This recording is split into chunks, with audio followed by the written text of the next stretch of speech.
Tolong, cepatlah mati. Itu akan lebih baik untuk semua, kan? Cepatlah mati, kumohon. Dengan begitu, semua akan baik-baik saja, bukan? Suami itu berbisik di samping istrinya yang terbaring koma. Dia yakin istrinya tidak bisa mendengar apapun, tetapi wanita itu mendengar setiap kata dan bersumpah akan membalas dendam. Cerita hari ini dimulai. Di lantai 50 sebuah apartemen pencakar langit super mewah di kawasan SCBD, Jakarta. Dari penthouse yang menyuguhkan pemandangan gemerlap kota Jakarta, Citra Anindita berdiri di depan jendela raksasa. Mengenakan blus sederhana dan celana panjang yang nyaman, penampilannya tampak bersahaja namun tetap berkelas. Sambil memegang secangkir kopi, Citra menghela napas. Dengan status sebagai putri tunggal pemilik Nusantara Elektrindo, salah satu konglomerat terbesar di Indonesia, dan suami dari keluarga terpandang, dari luar hidupnya tampak sempurna. Namun, di sudut hatinya, ada kekosongan yang tak bisa dijelaskan. Percakapan dengan suaminya selalu terasa canggung, dan di tengah kehidupan sehari-harinya yang tampak tanpa celah, ada dahaga yang tak kunjung terpuaskan. Jam di dinding ruang tamu berdetak, menandakan waktu terus berjalan. Citra mencoba menenangkan hatinya yang hampa dengan suara itu, tetapi tidak berhasil. Bima Aditya, suaminya, keluar dari kamar tidur sambil memasang dasi. Persiapan pesta ulang tahun ayah besok sudah beres? Hampir semua, jawab Citra sambil menatap cermin. Mulai dari reservasi hotel sampai pengiriman undangan, semua sudah sempurna. Hari ini aku tinggal melakukan pengecekan terakhir. Kamu memang teliti, ayah pasti akan senang. Suara Bima sama sekali tidak terdengar hangat. Kering dan tanpa emosi, seolah sedang memeriksa pekerjaan sekretarisnya. Aku tidak bisa sarapan bersama. Harus berangkat ke kantor lebih awal, kata Bima terburu-buru sambil melihat jam tangannya. Citra mengangguk dengan senyum tipis, tetapi di balik senyum itu tersembunyi kekecewaan yang mendalam. Aku berangkat. Iya. Hati-hati di jalan. Terdengar suara pintu ditutup. Citra, yang kini sendirian di ruang tamu yang luas, menghela napas panjang. 10 tahun yang lalu, saat mereka menikah, dia tidak pernah membayangkan akan seperti ini. Dia duduk di meja makan dan mulai menyantap sarapannya sendirian. Meskipun makanan disiapkan dengan sangat baik, makan seorang diri hanya menyisakan perasaan hampa. Di luar jendela, gedung-gedung pencakar langit Jakarta berkilauan diterpa sinar mentari pagi, tetapi pemandangan itu terasa dingin baginya. Pukul 3 sore, Citra selesai melakukan pengecekan terakhir untuk pesta dan kembali ke mobilnya. Kelelahan akibat persiapan seharian terpancar jelas di wajahnya saat ia duduk di kursi pengemudi. Sebaiknya aku pulang dan istirahat, gumamnya sambil melihat dirinya di kaca spion. Saat lampu lalu lintas berubah merah, ia berhenti. Di lajur sebelahnya, taksi dan mobil pribadi berlalu lalang dengan sibuk. Lampu berubah hijau. Saat Citra hendak menginjak pedal gas dan mulai melaju perlahan. Tuar! Bersamaan dengan guncangan hebat yang tiba-tiba, mobil Citra terdorong keras ke samping. Sebuah truk besar dari arah kanan menerobos lampu merah dan menabrak mobilnya. Di dalam mobil, kantung udara mengembang dan suara kaca yang pecah memekakkan telinga. Argh! Jeritan Citra terdengar, tetapi kesadarannya langsung tersedot ke dalam kegelapan. Orang-orang di sekitar berlarian ke lokasi kecelakaan. Suara-suara panik dari para pejalan kaki memenuhi tempat kejadian.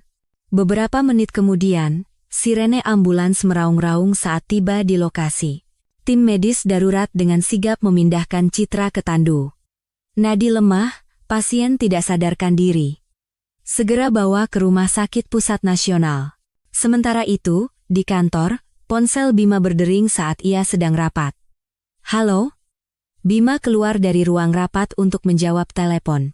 Apakah ini dengan Bapak Bima Aditya? Istri Anda, Ibu Citra Anindita, mengalami kecelakaan lalu lintas dan sudah kami bawa ke rumah sakit. Mohon segera datang. Apa? Kecelakaan? Baik, saya segera ke sana. Bima menutup telepon dan kembali ke ruang rapat untuk membereskan barang-barangnya. Rekan-rekannya bertanya dengan cemas, "Ada apa, Pak?" "Istri saya kecelakaan. Saya harus segera pergi." "Ya ampun, semoga tidak apa-apa. Cepatlah pergi, Pak. 30 menit kemudian, Bima tiba di unit gawat darurat rumah sakit. Seorang perawat mengantarnya ke ruang ICU. Bagaimana kondisi istri saya sekarang? Tanya Bima pada tim medis. Gegar otak yang dialami cukup parah sehingga beliau kehilangan kesadaran. Kami sedang melakukan pemeriksaan, tapi kami tidak bisa menjamin kapan beliau akan sadar kembali. Mendengar penjelasan dokter, Bima mengangguk. Di wajahnya, bukan kesedihan yang tampak, melainkan sebersit kelegaan. Tolong lakukan yang terbaik untuk merawatnya. Tentu, Pak. Mohon mengisi beberapa dokumen terlebih dahulu. Saat Bima mengisi dokumen, di dalam ruang ICU, Citra terbaring dalam diam, dikelilingi oleh berbagai peralatan medis. Ventilator mengeluarkan suara teratur, membantu pernapasannya. Bima menatap istrinya dari balik jendela kaca. Meskipun melihat wajah pucat Citra dengan mata terpejam, tatapan matanya tetap dingin. Tetap kuat ya, Pak. Istri Anda pasti akan sadar, kata seorang perawat yang berdiri di sebelahnya mencoba menghibur. Namun, Bima hanya menjawab seadanya sambil terus menatap Citra. Dalam tatapannya, terasa ada emosi lain selain kekhawatiran dan kesedihan. Rumah Sakit Pusat Nasional, ruang ICU. Hari ketiga setelah kecelakaan, pukul 7 malam. Berbagai alat medis berbunyi secara teratur, dan Citra Anindita masih terbaring diam di ranjang putih. Wajahnya yang pucat ditutupi masker oksigen, dan monitor menampilkan tanda-tanda vitalnya yang stabil. Tiba-tiba, kesadaran Citra mulai kembali perlahan. Rasanya seperti muncul ke permukaan dari dasar laut yang dalam. Tapi ada yang aneh. Di mana aku? Citra mencoba membuka mata, tetapi kelopak matanya terasa seberat timah. Dia mencoba menggerakkan jarinya, tetapi tidak ada reaksi sama sekali. Seluruh tubuhnya lumpuh, tak bisa digerakkan sedikit pun. Kenapa? Kenapa tubuhku tidak bisa bergerak? Meskipun begitu, kesadarannya jernih, suara di sekitarnya terdengar jelas. Bunyi bip teratur dari peralatan medis, langkah kaki perawat di koridor, dan bahkan suara seseorang membuka pintu kamarnya semuanya terdengar begitu nyata. Aku mengalami kecelakaan. Tapi kenapa tubuhku tidak bisa bergerak? Pintu kamar terbuka dan Bima masuk. Citra mengenali suara langkah suaminya. Terdengar suara Bima duduk di kursi di samping tempat tidur. Bosan sekali bolak-balik ke rumah sakit. Bima bergumam sambil menghela napas. Citra merasakan ada yang aneh dengan nada suaranya. Sangat berbeda dari cara Bima biasa berbicara padanya. Memangnya kamu bisa bangun lagi? Citra?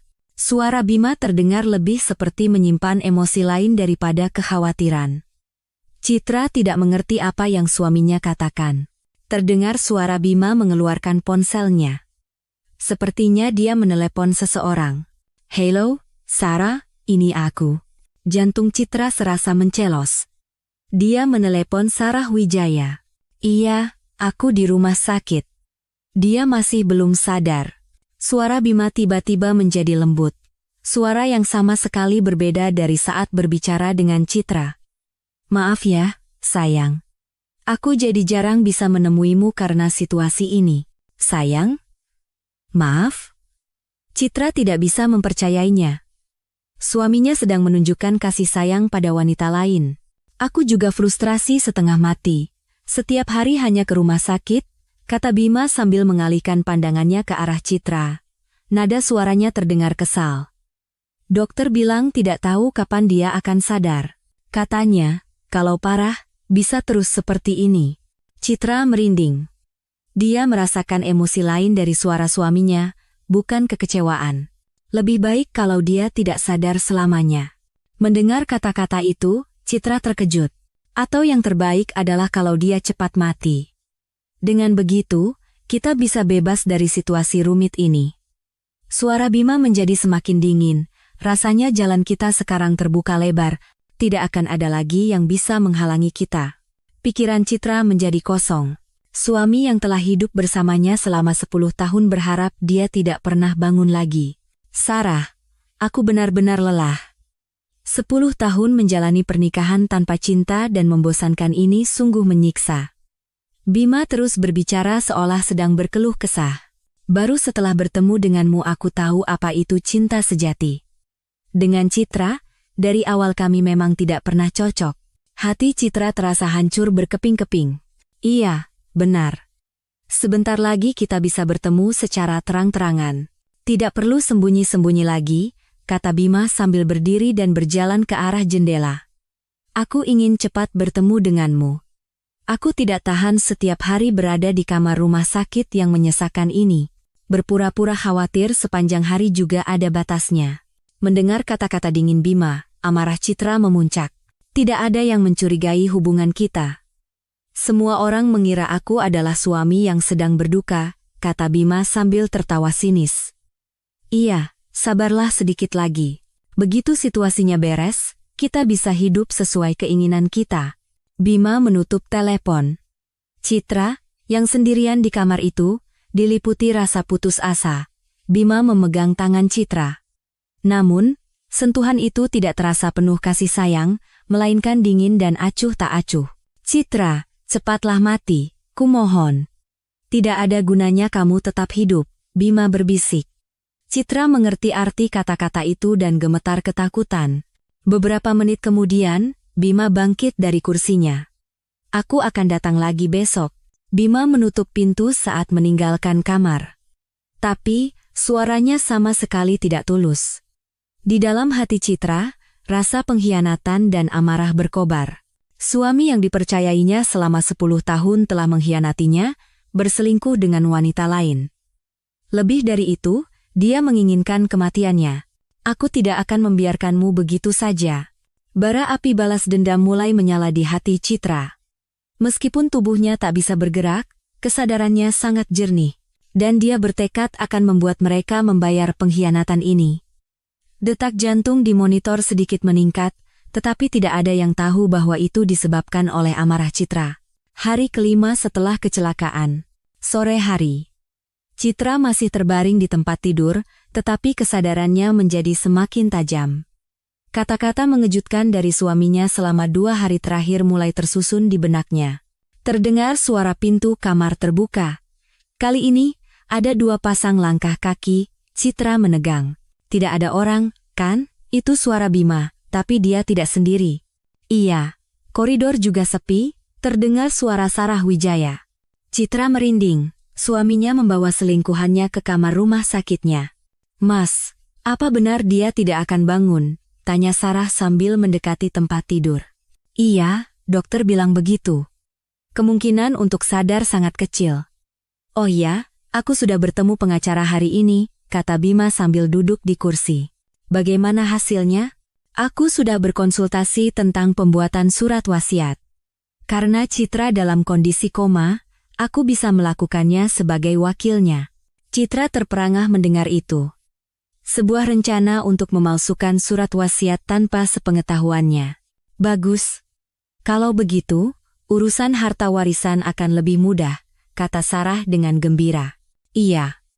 Aku juga sudah mencari apartemen baru. Ada penthouse bagus di kawasan Kuningan. Mereka berdua sedang merencanakan masa depan setelah Citra meninggal. Dan, Sarah, kita juga harus menentukan tanggal pernikahan kita. Zunggu, kapan?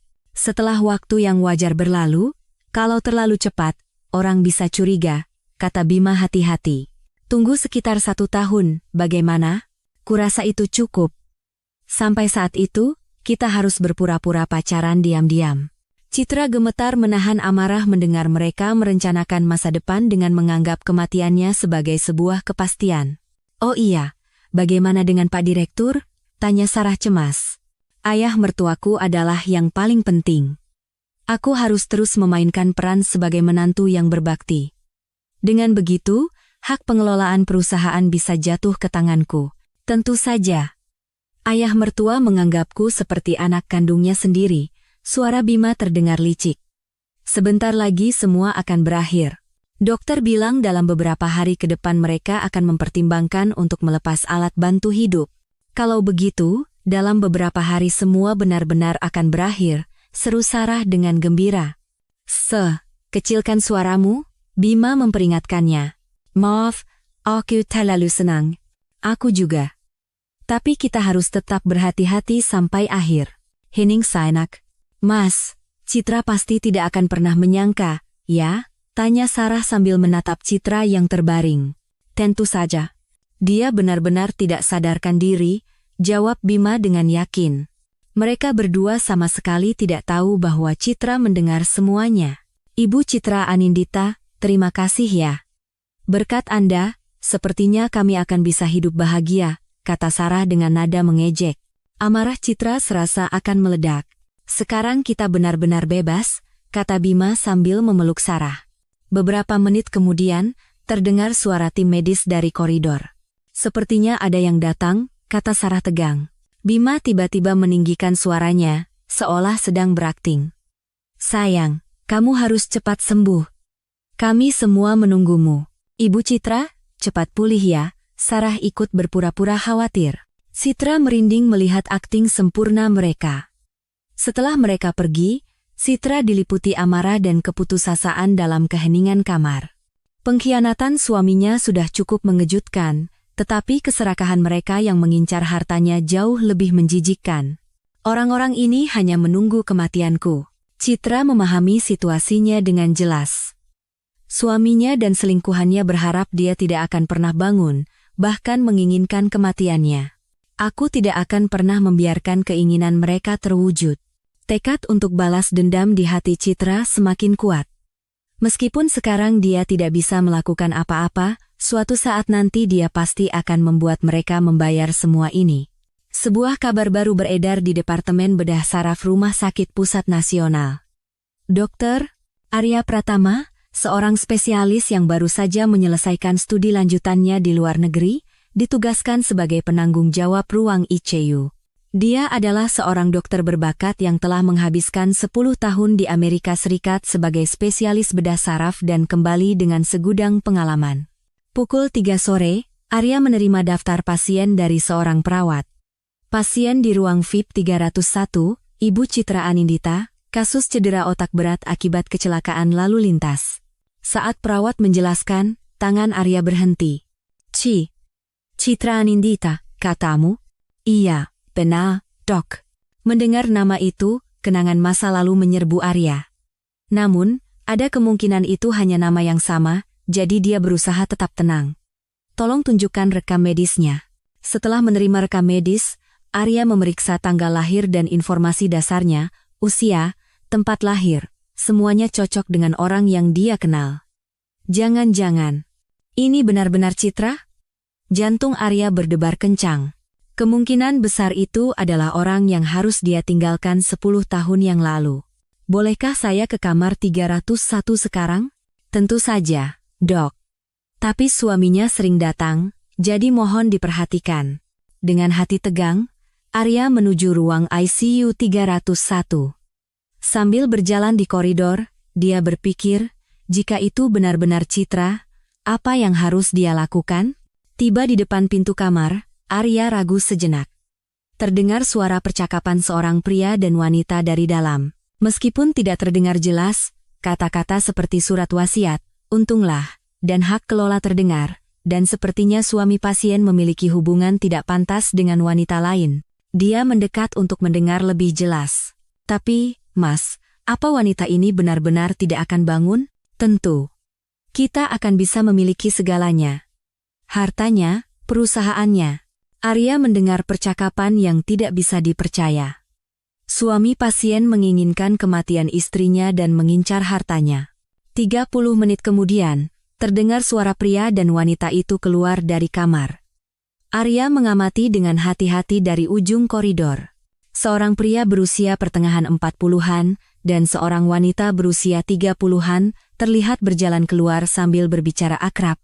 Saat Arya melihat wajah pria itu, dia terkejut. Bima Aditya. Jangan-jangan itu orangnya. Pria yang sama, yang mengancamnya 10 tahun yang lalu. Arya merinding. Jadi, dia benar-benar menikah dengan Citra? Dan sekarang dia melakukan hal ini? Setelah keduanya benar-benar pergi, Arya dengan hati-hati menuju kamar 301.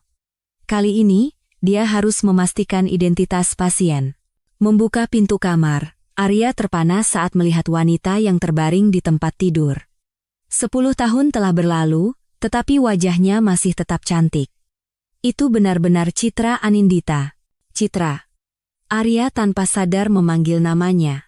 Hatinya sakit melihatnya terbaring tak sadarkan diri, dikelilingi oleh berbagai peralatan medis. Arya mendekati tempat tidur dan memeriksa kondisi Citra. Dia mulai menganalisis rekam medis dan hasil pemeriksaannya dari sudut pandang medis. Pola gelombang otaknya aneh, pola itu berbeda dari kondisi koma pada umumnya. Arya memutuskan bahwa pemeriksaan lebih lanjut diperlukan. Citra, apa kau bisa mendengarku? Arya mencoba berbicara dengan hati-hati. Tapi Citra tidak bergerak sedikit pun. Tiba-tiba, pintu kamar terbuka. Saat Arya berbalik, Bima masuk ke kamar. Arya terkejut. Mereka berhadapan tanpa sempat menghindar. "Ah, kunci mobil saya tertinggal," kata Bima. Ekspresinya sama sekali tidak menunjukkan bahwa dia mengenali Arya. Tepatnya, dia tidak peduli. Pikirannya begitu terfokus pada perampasan harta sehingga dia tidak memperhatikan siapa tim medisnya. "Oh, iya. Selamat sore, Pak," jawab Arya tegang. Tapi Bima masih menunjukkan ekspresi acuh tak acuh. "Bagaimana kondisi istri saya?" Bima mengajukan pertanyaan rutin. Sepertinya dia sama sekali tidak mengingat Arya. Arya merasa lega sekaligus bingung. Baginya, itu adalah kenangan memalukan yang tak terlupakan seumur hidup, tetapi bagi Bima, itu hanyalah salah satu peristiwa sepele. "Saat ini, kami memerlukan pemeriksaan tambahan," jawab Arya setenang mungkin. "Begitu ya?" "Yah, saya sudah dengar kabarnya tidak begitu baik," suara Bima terdengar dingin. Seolah dia tidak sedang membicarakan nyawa istrinya. "Kami akan melakukan yang terbaik." "Baiklah." Bima menjawab sekenanya dan mendekati Citra. Arya mengamati pemandangan itu dengan perasaan campur aduk. Arya berpikir dia harus segera pergi sebelum Bima mungkin mengenalinya. "Kalau begitu, saya permisi." Arya keluar dari kamar dan berdiri di koridor sambil menarik napas dalam-dalam. Untungnya, Bima tidak mengenalinya sampai akhir. Berkat waktu 10 tahun dan ketidakpedulian Bima, sekarang tugasku sudah jelas. Arya memantapkan hatinya. Selama Bima tidak mengetahui keberadaannya, dia merasa bisa menyelamatkan Citra dan mengungkap kebenaran. Mulai sekarang, dia harus bertindak hati-hati dan meminimalkan kontak dengan Bima, dan fokus untuk memahami kondisi sebenarnya Citra dan membangunkannya. Setelah Bima pergi, Arya kembali ke kamar Citra. Kali ini, dia mengamati kondisinya dengan lebih cermat. "Citra, ini aku." "Arya." Arya memegang tangannya dan berbisik. 10 tahun. "Aku tidak menyangka kita akan bertemu lagi seperti ini." Suara Arya terdengar sedih. "Aku tidak tahu kenapa kau menikah dengan Bima, kau pasti tidak tahu betapa jahatnya dia." Arya mengepalkan tangannya saat mengingat kejadian 10 tahun yang lalu. "Aku pasti akan menyelamatkanmu. Anggap saja ini sebagai penebusan dosaku karena tidak bisa melindungimu waktu itu." Arya meletakkan tangannya di dahi Citra dan berjanji. Tatapan mata Arya menyiratkan tekad yang kuat. Dia harus merebut kembali cinta yang hilang 10 tahun yang lalu, dan sekaligus menghentikan kejahatan Bima Aditya. 2 minggu setelah kecelakaan, Arya setiap hari mengunjungi kamar Citra. Dia bergerak pada waktu yang tepat saat Bima tidak ada. Bima biasanya datang sebentar di pagi hari dan menjenguk secara formal di malam hari, jadi Arya memanfaatkan waktu sore hari. "Citra, aku datang lagi hari ini," kata Arya pelan saat memasuki kamar. Dia setiap hari melakukan percakapan sepihak dengan Citra sambil mengamati reaksinya. "Aku melihat hasil pemeriksaan hari ini, dan aktivitas gelombang otakmu jelas berbeda dari koma biasa. Mungkinkah kau bisa mendengar kata-kataku?" Arya memegang tangan Citra. Citra merasakan sentuhan hangat Arya dan seluruh tubuhnya serasa bergetar, tapi dia masih belum bisa menggerakkan tubuhnya. "Citra, sebenarnya, aku ingin menceritakan kejadian 10 tahun yang lalu." Arya duduk di kursi dan menarik napas dalam-dalam. "Mungkin karena aku pikir kau tidak bisa mendengarku, baru sekarang aku punya keberanian." Citra memusatkan perhatian pada suara Arya. Akhirnya, dia akan tahu mengapa Arya tiba-tiba menghilang 10 tahun yang lalu. Waktu itu kita sangat bahagia, kan? Bertemu setiap hari, merencanakan masa depan, suara Arya penuh kerinduan. Kau mendukungku sebagai mahasiswa kedokteran, dan aku mendukung mimpimu. Semuanya begitu sempurna. Citra teringat kenangan itu. Saat dia mahasiswa tingkat 3, 1,5 tahun bersama Arya adalah waktu paling bahagia dalam hidupnya. Tapi tiba-tiba semuanya hancur. Hari itu, saat Bima Aditya muncul, suara Arya mulai bergetar. Jantung Citra berdebar kencang. Bima datang padaku dan berkata, "Kau sudah tidak tertarik lagi padaku." Citra terkejut mendengar itu. Awalnya aku tidak percaya.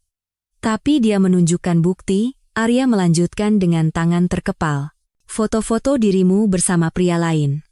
Berbicara akrab, berpegangan tangan. Citra teringat momen itu. Dia pernah bertemu beberapa kali dengan putra rekan bisnis yang diperkenalkan ayahnya. Itu adalah pertemuan yang terpaksa dia hadiri demi ayahnya, dan sepertinya ada yang memotretnya. Dan Bima berkata, "Kau ingin mengakhiri hubungan kita. Tapi kau merasa sulit untuk mengatakannya secara langsung." Suara Arya terdengar penuh penderitaan. "Aku tetap tidak percaya. Aku pikir kau tidak mungkin seperti itu. Jadi aku mencoba menemuimu untuk memastikan. Tapi Bima menemuiku lagi. Kali ini, dengan ancaman." Suara Arya menjadi lebih gelap.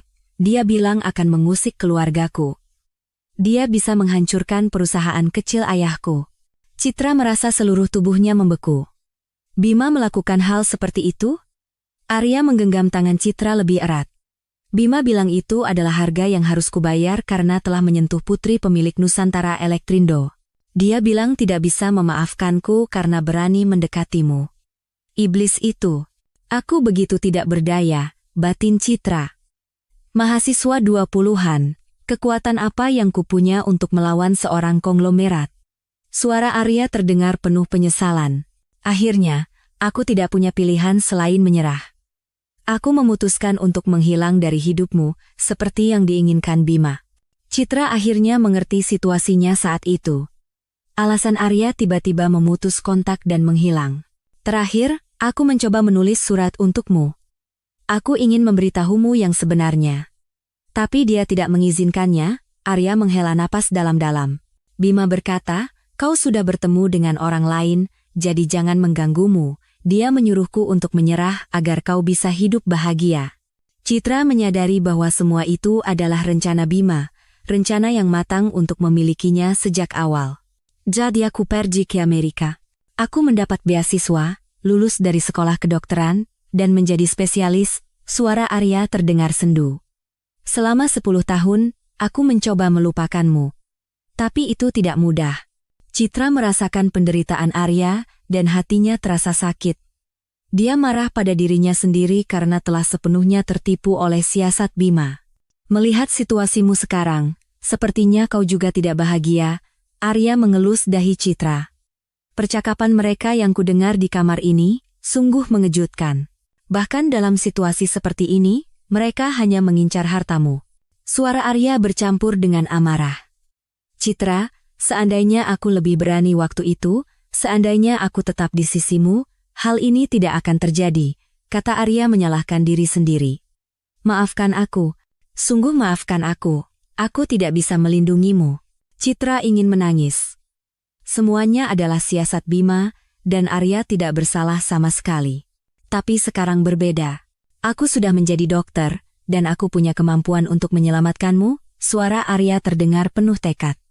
Aku pasti akan membangunkanmu dan memberitahumu kebenarannya. Dan aku juga akan mengungkap kejahatan Bima Aditya. Citra tersentuh oleh kebaikan hati Arya. Bahkan setelah 10 tahun, dia masih mencintai dan ingin melindunginya. Citra, kuharap kau bisa mendengarnya. Betapa aku merindukanmu. Mendengar kata-kata itu, Citra terharu. Tunggu. Aku pasti akan menyelamatkanmu. Saat itu, Citra berusaha dengan sekuat tenaga untuk menggerakkan jarinya. Dia ingin memberitahu Arya bahwa dia mendengar semuanya. Ujung jarinya bergerak sangat sedikit. Tapi Arya tidak menyadarinya. Citra berbicara dalam hatinya kepada Arya, "Terima kasih, Arya, sekarang aku mengerti segalanya." Setelah Arya pergi, Citra diliputi perasaan baru dalam keheningan kamar. Amarah, kesedihan, dan cinta bercampur menjadi satu. Tapi sekarang ada satu hal yang pasti. Arya masih mencintainya dan tahu semua kejahatan Bima. Dan dia akan menyelamatkannya. Api balas dendam di hati Citra berkobar semakin panas. Sekarang, bersama Arya, dia merasa bisa membuat Bima membayar semuanya. Keesokan harinya, Arya tiba di kamar Citra lebih awal dari biasanya. Pengakuannya tentang kebenaran 10 tahun yang lalu membuatnya tidak bisa tidur semalaman. Dengan secercah harapan, dia memutuskan untuk memeriksa kondisi Citra lebih teliti. "Citra, aku datang lagi," sapa Arya pelan saat memasuki kamar. Lalu, dia mulai memeriksa seluruh kondisi tubuh Citra dengan lebih cermat dari biasanya. Pertama, dia memeriksa reaksi pupil. Reaksi terhadap cahaya sedikit lebih cepat dari pasien koma pada umumnya. Arya menyinari lagi dengan senter pena. Jelas reaksinya lebih baik dari rentang normal. Kali ini, dia menekan telapak tangan Citra dengan ringan menggunakan jarinya untuk memeriksa tonus otot. Aneh, tonus ototnya tidak dalam kondisi relaksasi total. Terasa ada sedikit ketegangan. Arya mendengarkan detak jantungnya dengan stetoskop, teratur, tetapi sedikit lebih cepat dari biasanya. "Mungkinkah?" Arya berbisik di dekat telinga Citra. "Citra, jika kau bisa mendengar suaraku, detak jantungmu akan berubah." Detak jantungnya seketika meningkat. "Benar?" Mata Arya membelalak. "Ini bukan kebetulan." "Citra, apa kau benar-benar bisa mendengar kata-kataku?" Sekali lagi, detak jantungnya berubah. Arya yakin. "Tunggu, mari kita coba cara yang lebih pasti." Arya dengan hati-hati memegang tangan kanan Citra. "Citra, jika kau tahu aku adalah Arya Pratama, gerakkan jarimu." Sedikit saja tidak apa-apa. Citra memusatkan seluruh kekuatannya. Dia mengumpulkan semua energinya di jari telunjuk. Jarinya bergerak, sangat-sangat sedikit. "Hah?" Arya terkejut dan melihat tangan Citra lebih dekat. "Benarkah bergerak?" "Coba sekali lagi." Citra menggerakkan jarinya sekali lagi. Kali ini, sedikit lebih jelas. "Ya Tuhan. Jadi kau sadar selama ini." Suara Arya bercampur antara kegembiraan dan haru. "Citra, sekarang kita harus membuat cara untuk berkomunikasi." Arya menggenggam tangan Citra dengan kedua tangannya. "Gerakan sekali untuk ya, 2 kali untuk tidak. Mengerti?" Citra menggerakkan jarinya sekali. "Bagus." Pertanyaan pertama. "Apa kau mendengar semua ceritaku kemarin?" 1 kali.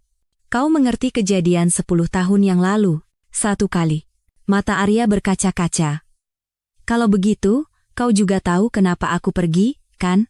1 kali. "Citra, maafkan aku. Seandainya aku lebih berani waktu itu." Citra menggerakkan jarinya 2 kali. "Artinya tidak. Kau tidak menyalahkanku?" 1 kali. Arya terharu dan menggenggam tangan Citra erat-erat. "Terima kasih, Citra, sungguh terima kasih." Setelah beberapa saat, Arya menenangkan diri dan memulai pertanyaan medis. "Citra, apa kau bisa menggerakkan tubuhmu?" 2 kali. "Kalau begitu, sepertinya ini memang locked-in syndrome." Kesadaran jernih, tapi tubuh tidak bisa digerakkan, jelas Arya secara medis. Tapi bisa menggerakkan jari adalah sebuah harapan. Artinya ada kemungkinan untuk pulih. Mendengar kata harapan, Citra menggerakkan jarinya lagi.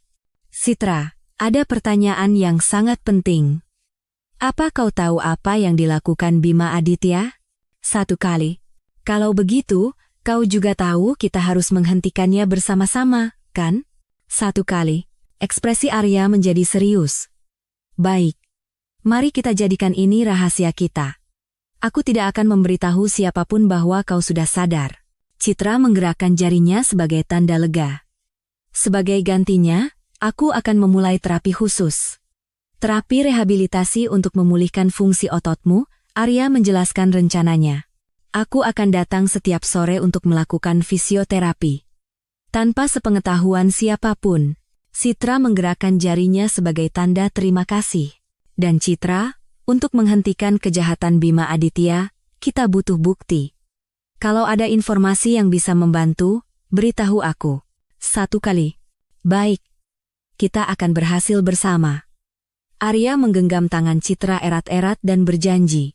Saat itu, terdengar langkah kaki dari koridor. Arya dengan cepat melepaskan tangan Citra dan kembali bersikap seperti tenaga medis biasa. Seorang perawat masuk untuk melakukan pemeriksaan rutin. Dok, bagaimana kondisi pasien? Stabil, tapi kita harus terus memantaunya. Setelah perawat pergi, Arya kembali mendekati Citra. Citra, mulai sekarang, rahasia kita dimulai. Arya dengan hati-hati mengangkat lengan Citra. Aku akan melatihmu setiap hari agar ototmu tidak kaku. Sentuhan Arya terasa profesional, akurat, dan lembut. Citra merasa hatinya hangat merasakan perhatiannya setelah 10 tahun. Kalau kau lelah, beri isyarat dengan jarimu kapan saja, kita akan istirahat. Selama 30 menit, Arya dengan hati-hati menggerakkan lengan dan kaki Citra sambil memijat ototnya. Cukup untuk hari ini. Aku akan datang lagi besok, kata Arya sambil meletakkan tangannya di dahi Citra. Citra, jangan menyerah. Kita akan menang bersama. Citra menggerakkan jarinya sebagai tanda terima kasih. Setelah Arya pergi, Citra dipenuhi harapan di kamar yang sepi. Akhirnya, ada seseorang di pihaknya, dan dia menemukan cara untuk berkomunikasi. Yang terpenting, fakta bahwa Arya sedang merawatnya memberinya kekuatan besar. Sekarang, dia merasa benar-benar bisa membalas dendam pada Bima Aditya. Citra berjanji dalam hatinya, Arya, terima kasih. Sekarang kita akan menghancurkan mereka bersama. 3 minggu setelah kecelakaan, Ibu Sumi, seorang perawat pendamping, yang datang lebih awal dari biasanya, sedang mengepel lantai koridor. Ibu Sumi, yang berusia pertengahan 50-an, adalah seorang veteran yang telah bekerja sebagai perawat pendamping selama lebih dari 20 tahun dan telah melihat berbagai macam pasien dan keluarga mereka. Menangani pasien VIP seperti Citra Anindita dianggap sebagai keberuntungan besar. Kasihan sekali pasien di kamar 301. Masih begitu muda. Gumam Ibu Sumi sambil terus membersihkan koridor. Saat itu, Bima Aditya keluar dari lift, waktunya lebih awal dari biasanya. Ibu Sumi hendak menyapa, tetapi melihat Bima sedang berbicara di telepon, dia diam-diam mundur. Namun, karena struktur koridor, suara Bima terdengar jelas. Halo, apakah ini dari asuransi jiwa sejahtera? Bima menerima telepon di dekat pos perawat. Ya, saya Bima Aditya. Saya ingin menanyakan perihal asuransi jiwa istri saya, Citra Anindita. Mendengar itu, Ibu Sumi mengangkat kepalanya. Wajar jika suami pasien menanyakan tentang asuransi, tetapi ada sesuatu yang terasa aneh. Ya, saat ini beliau dalam keadaan koma akibat kecelakaan lalu lintas. Dokter mengatakan kemungkinan pulihnya sangat kecil. Suara Bima sama sekali tidak terdengar sedih, justru terdengar formal dan tenang.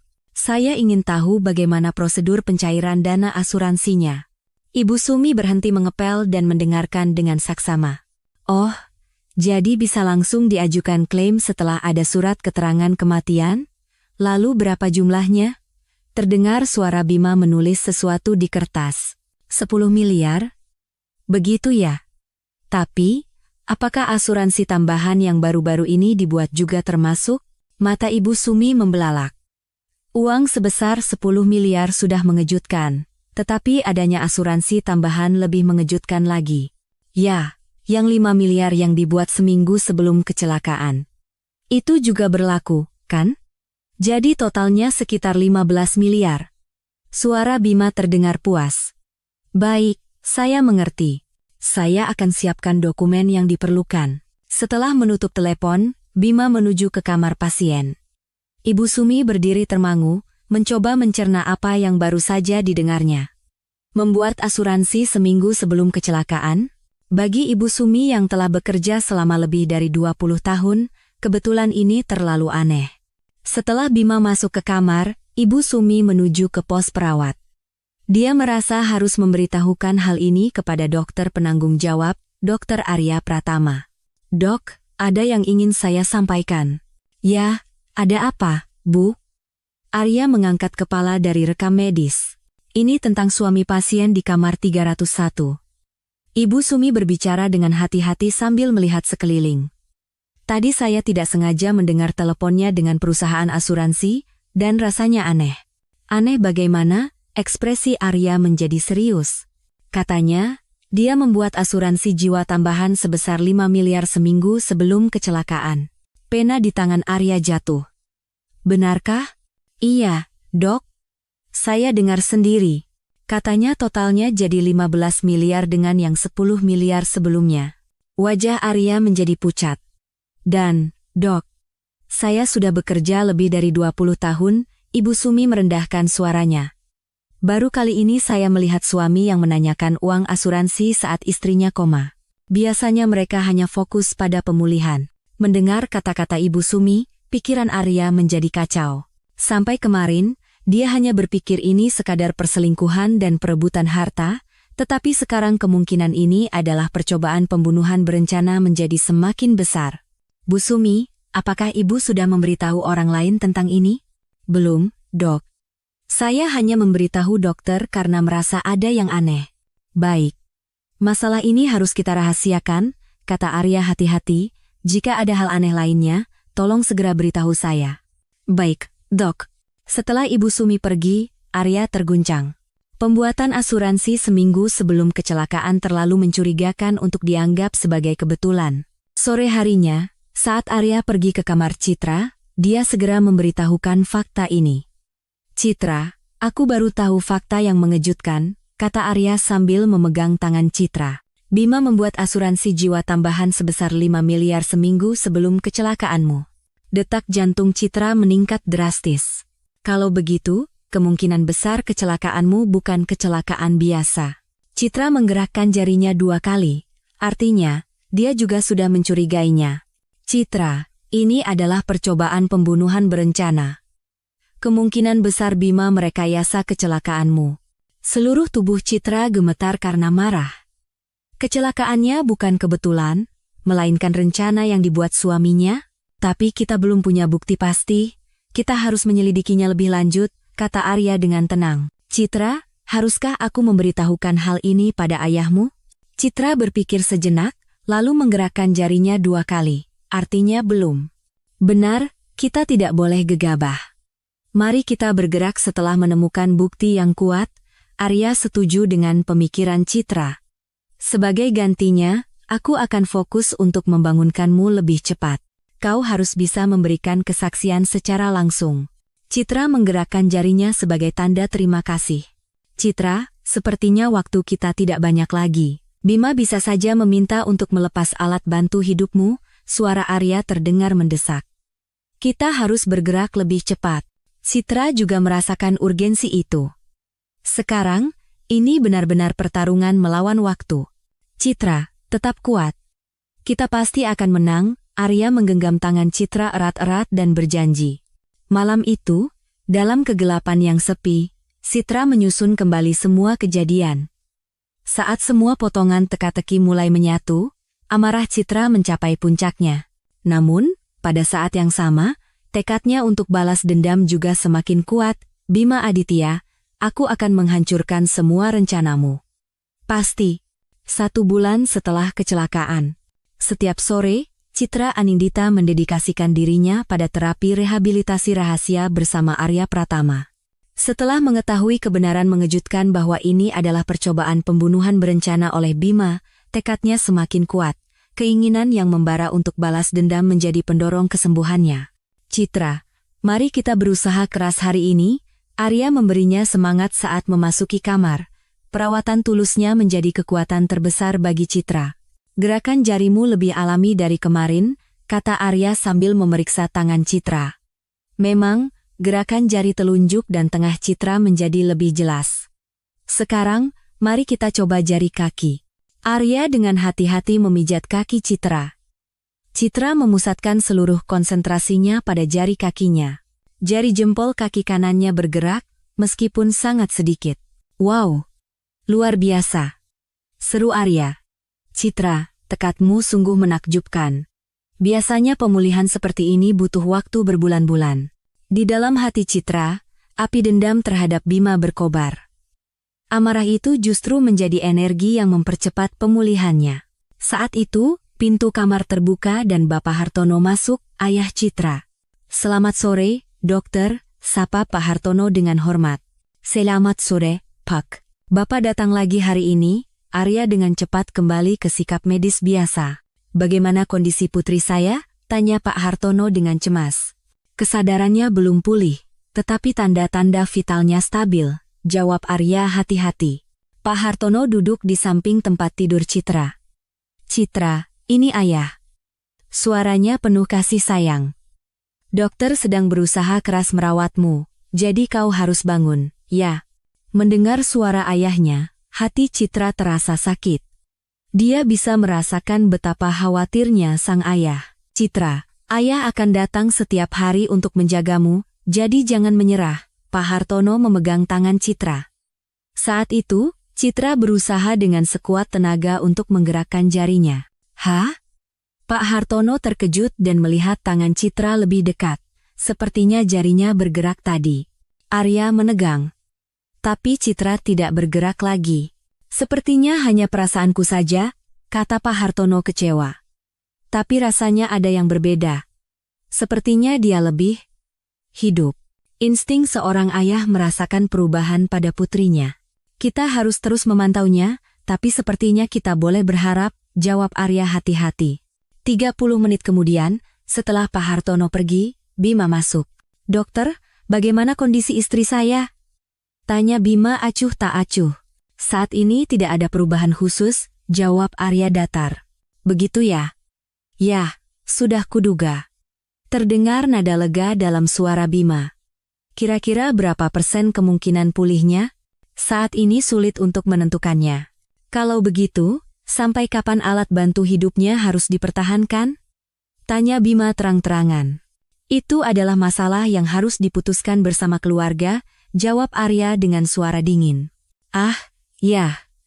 Kalau begitu saya akan diskusikan dengan ayah." Bima mendekati Citra.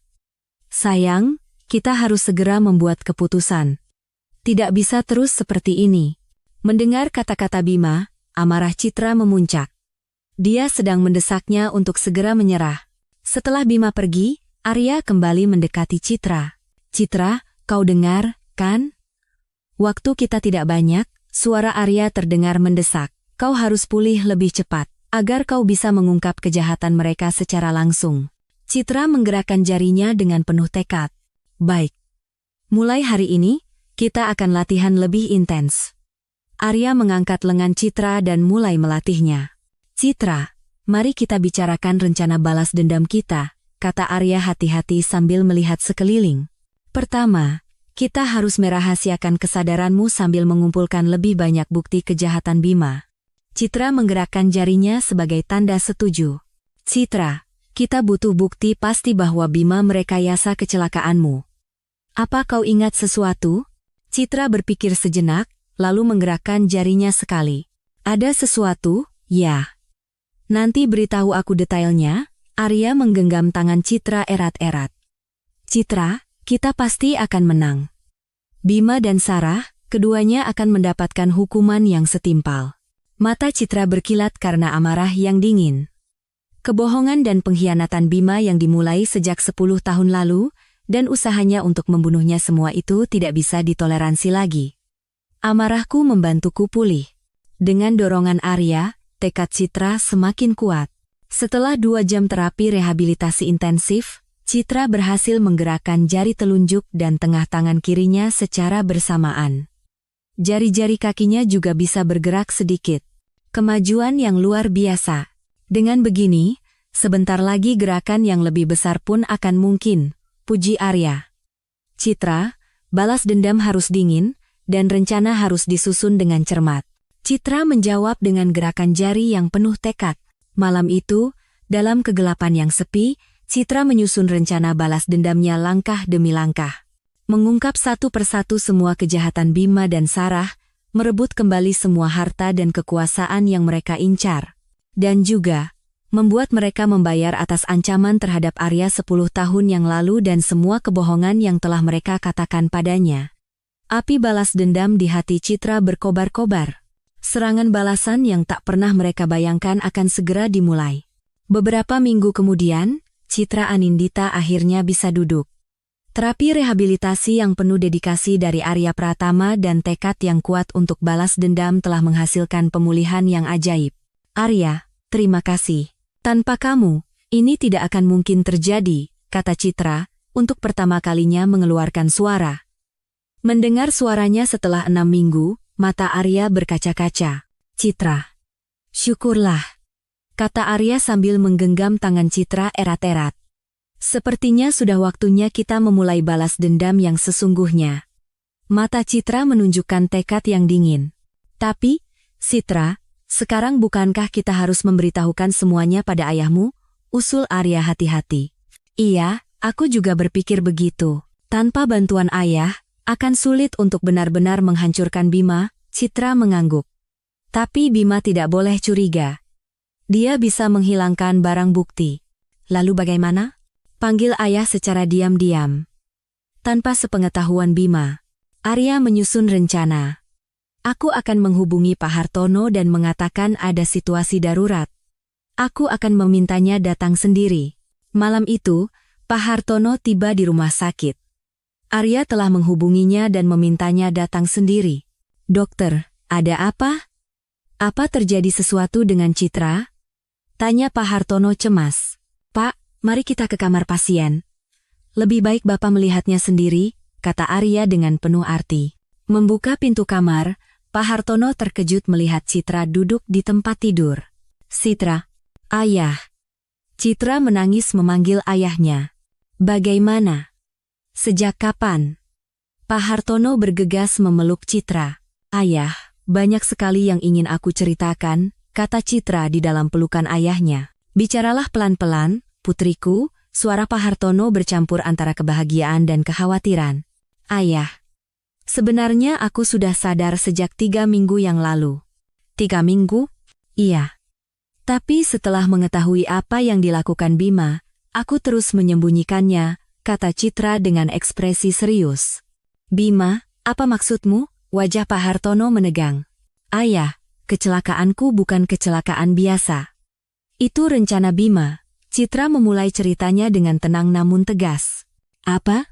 Pak Hartono terkejut dan berdiri. Seminggu sebelum kecelakaan, dia membuat asuransi jiwa tambahan sebesar 5 miliar rupiah. Totalnya 15 miliar dengan asuransi yang sudah ada, dan Bima berselingkuh dengan wanita bernama Sarah Wijaya. Jika aku mati, mereka berencana memulai hidup baru dengan uang itu, dan hak kelola perusahaan. Wajah Pak Hartono memerah karena marah. Bajingan itu. Ayah, ada hal lain yang lebih mengejutkan, kata Citra sambil menatap Arya. Orang yang kucintai 10 tahun lalu adalah Arya. Tapi Bima mengancamnya dan mengusirnya dariku. Ancaman? Dia mengancam akan menyakiti keluarga Arya. Dan Arya ini adalah dokter yang merawatku sekarang. Pak Hartono menatap Arya. Jadi, benar, Pak.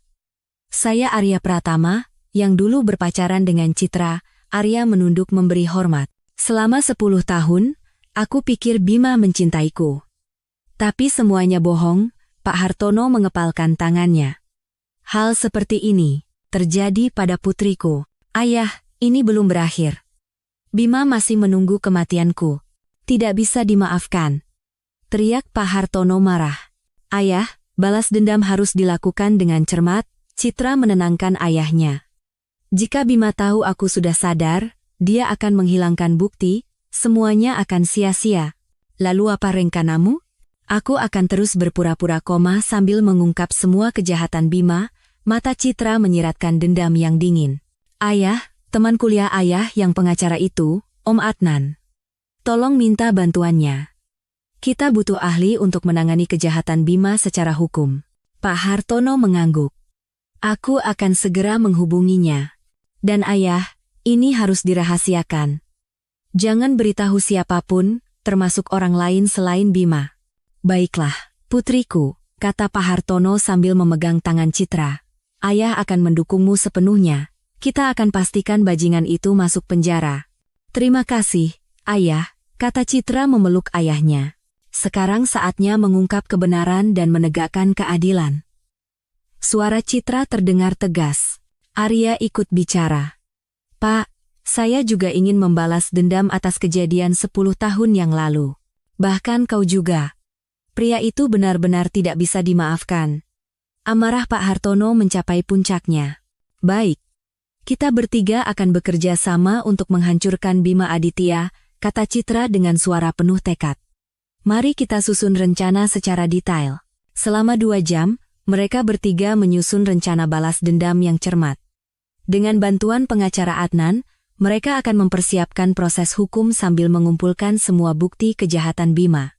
Citra, jika kau lelah, katakan saja.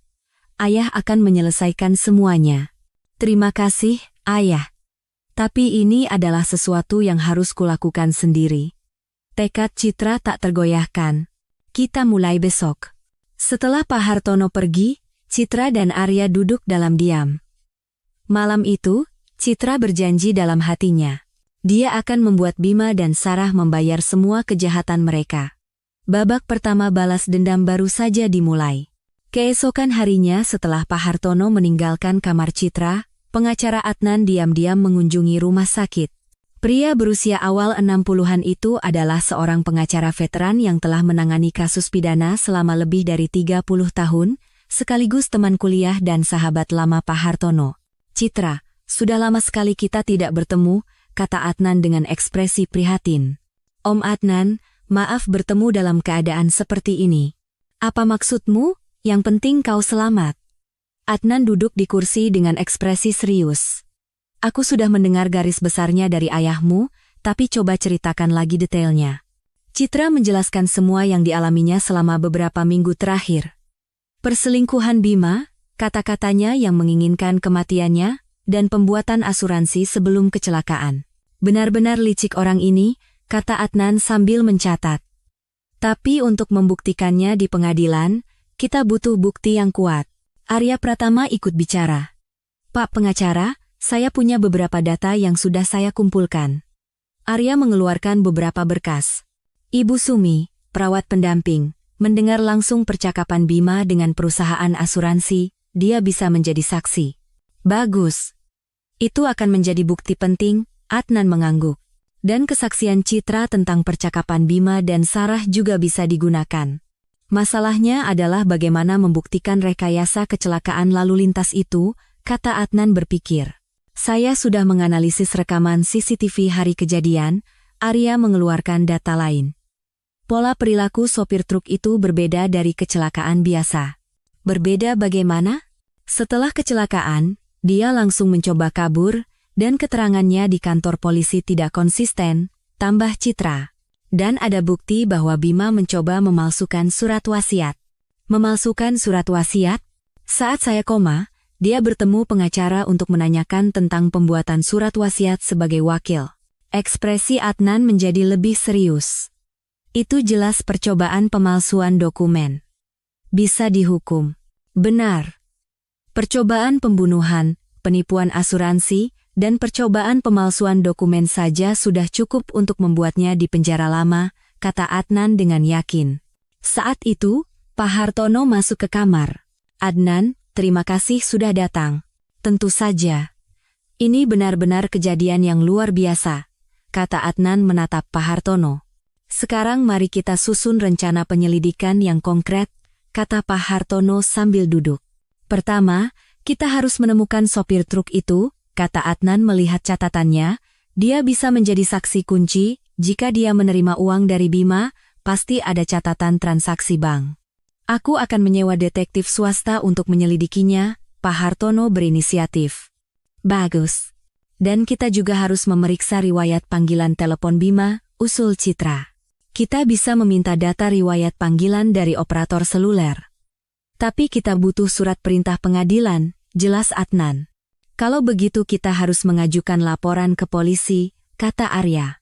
Seminggu kemudian, detektif swasta yang disewa Pak Hartono menemukan fakta mengejutkan. Pak, kami sudah menemukan sopir truknya, lapor detektif. Sehari setelah kecelakaan, ada uang dalam jumlah besar masuk ke rekeningnya. 50 juta rupiah. 50 juta, tanya Pak Hartono terkejut. Iya. Dan pengirimnya adalah rekening atas nama samaran yang terhubung dengan Bima Aditya. Ini adalah bukti yang menentukan. Sekarang sudah jelas, kata Adnan puas melihat laporan itu. Dan yang lebih mengejutkan, sopir truk itu bersedia bekerja sama. Katanya dia merasa bersalah. Dia tidak bisa terus diam, setelah hampir membuat orang meninggal demi uang. Citra merasa lega mendengar berita itu. Semua potongan teka-teki mulai menyatu. Baik. Sekarang kita selidiki pihak Sarah Wijaya, usul Adnan. Beberapa hari kemudian, masa lalu Sarah terungkap. Dia memiliki riwayat menjalin hubungan dengan pria beristri lain untuk mendapatkan keuntungan finansial. Wanita ini juga punya rekam jejak yang tidak main-main, kata Arya melihat data. Dia pernah 2 kali tersangkut kasus penipuan dan pemerasan. Kalau begitu Bima juga dimanfaatkan, Citra tertawa sinis. Mungkin mereka saling memanfaatkan. Yang jelas, keduanya harus dihukum. Setelah 2 minggu penyelidikan yang cermat, semua bukti terkumpul. Adnan melaporkan Bima Aditya dan Sarah Wijaya ke polisi atas tuduhan percobaan pembunuhan, penipuan asuransi, percobaan pemalsuan dokumen, dan pemerasan. Dengan bukti sebanyak ini, keduanya akan menerima hukuman berat, kata Adnan sambil merapikan berkas laporan. 3 hari kemudian, polisi bergerak. Tersangka Bima Aditya dan Sarah Wijaya, Anda kami tangkap atas dugaan percobaan pembunuhan dan penipuan asuransi. Saat borgol dipasangkan, wajah Bima memucat. Apa-apaan ini? Apa salah saya? Anda berhak untuk tidak bicara. Anda juga berhak didampingi pengacara. Tapi semua bukti sudah lengkap. Kesaksian sopir truk, catatan transaksi bank, catatan pembuatan asuransi, dan kesaksian Ibu Sumi, rencana Bima yang dia anggap sempurna hancur berkeping-keping. Di kamarnya, Citra tersenyum tipis mendengar berita itu. Akhirnya berakhir. Belum. Masih ada persidangan, kata Arya sambil memegang tangan Citra. Tapi ini adalah awal. Awal baru kita. 3 bulan setelah penangkapan Bima dan Sarah, sidang pertama digelar di Pengadilan Negeri Jakarta Pusat. Kasus ini menjadi sorotan media dengan judul-judul berita yang mengejutkan. Kasus percobaan pembunuhan putri konglomerat Nusantara Elektrindo. Citra Anindita, dengan penampilan yang sudah pulih sepenuhnya, berdiri di kursi saksi. 6 bulan setelah kembali dari ambang kematian, inilah saatnya dia memberikan kesaksian tentang kebenaran. Saksi, apa hubungan Anda dengan terdakwa Bima Aditya? Tanya jaksa. Kami adalah suami istri yang telah menikah selama 10 tahun, jawab Citra dengan tenang. Dan benarkah terdakwa mencoba mencelakai Anda? Benar, suara Citra tidak goyah. Di kursi terdakwa, Bima menundukkan kepalanya. Dia harus menerima kenyataan pahit bahwa istri yang dia kira telah ditipu dengan sempurna ternyata mengetahui segalanya. Bagaimana saksi mengetahui perbuatan terdakwa? Saya dalam kondisi lock-in syndrome. Tubuh saya lumpuh, tetapi kesadaran saya jernih, jelas Citra kepada majelis hakim. Terdakwa mengira saya tidak sadar dan mengakui perbuatannya di kamar rumah sakit bersama Sarah Wijaya. Bima terdiam. Selanjutnya, Ibu Sumi naik ke kursi saksi. Saya mendengar langsung saat terdakwa menelepon perusahaan asuransi, Ibu Sumi memberikan kesaksian yang jelas. Dia menanyakan tentang uang asuransi yang dibuat seminggu sebelum kecelakaan. Bagaimana sikap terdakwa saat itu? Sama sekali tidak sedih. Justru terdengar puas. Persidangan berlangsung selama 3 hari. Bukti yang diajukan jaksa sangat jelas dan konsisten. Catatan transaksi bank, catatan pembuatan asuransi, rekaman CCTV, riwayat panggilan semuanya membuktikan kejahatan Bima. Sebaliknya, pengacara Bima dan Sarah tidak bisa memberikan sanggahan yang berarti. Perbuatan para terdakwa terencana dan cermat, kata jaksa dalam tuntutannya. Ini bukan sekadar keserakahan, tetapi upaya untuk merenggut nyawa seseorang. Hukuman yang berat diperlukan.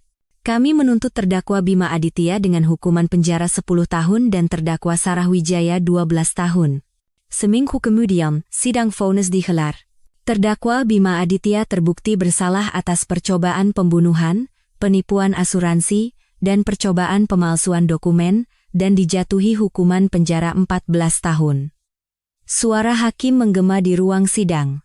Terdakwa Sarawijaya sebagai turut serta melakukan kejahatan, dijatuhi hukuman penjara 10 tahun.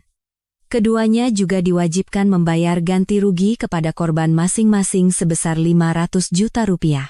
Vonis telah dijatuhkan. Citra mengamati momen itu dengan tenang dari kursi pengunjung.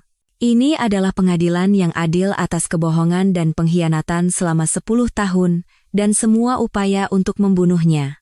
"Bagaimana perasaanmu?" tanya Arya yang duduk di sebelahnya. "Bukan lega, tapi lebih kerasa syukur karena akhirnya semua ini berakhir," jawab Citra sambil menarik napas dalam-dalam. Sekarang, benar-benar awal yang baru. Melihat Bima dan Sarah digiring keluar dari ruang sidang, Citra merasakan perasaan yang campur aduk, bukan kebencian, melainkan rasa kasihan. Menyia-nyiakan 10 tahun hidup seperti itu. Itu pilihan mereka. Penyesalan pun sudah terlambat. Arya meletakkan tangannya di bahu Citra. Keluar dari pengadilan, Pak Hartono memeluk putrinya. "Kau sudah bekerja keras, putriku. Ayah, sekarang semuanya sudah benar-benar berakhir." "Benar. Sekarang kau harus hidup bahagia." Mata Pak Hartono berkaca-kaca. Para wartawan mengerumuni mereka, tetapi Citra hanya memberikan pernyataan singkat. "Saya bersyukur keadilan telah ditegakkan. Sekarang saya ingin memulai hidup baru." Malam itu, Citra berdiri sendirian menatap gemerlap lampu kota Jakarta dari apartemennya. Untuk pertama kalinya setelah kembali dari ambang kematian 6 bulan lalu, dia merasakan kebebasan yang sesungguhnya. Semua kebenaran telah terungkap, dan keadilan telah ditegakkan. Sekarang, saatnya memulai hidupnya yang sebenarnya. Langit senja yang indah dan damai membentang di atas Jakarta. Citra berjanji dalam hatinya. "Sekarang, mari kita hidup bahagia bersama Arya." Mimpi buruk selama 10 tahun akhirnya berakhir. 6 bulan setelah persidangan berakhir, Citra Anindita duduk di sebuah kafe kecil di pinggiran Jakarta, menatap keluar jendela. Angin musim semi meniup kelopak bunga sakura, menciptakan sore yang damai. Bukan lagi penthouse mewah di SCBD, melainkan kehidupan baru yang tenang dan hangat. "Sepertinya banyak yang kau pikirkan," kata Arya Pratama sambil membawa 2 cangkir kopi dan duduk di seberang Citra. Dia tidak lagi mengenakan jas dokter, melainkan kemeja kasual yang nyaman. "Iya, hanya sedang merapikan kenangan lama," jawab Citra dengan senyum hangat. "Masih terasa berat?" "Tidak. Justru aku bersyukur. Tanpa semua kejadian itu, aku tidak akan tahu apa yang benar-benar berharga." Citra memegang tangan Arya.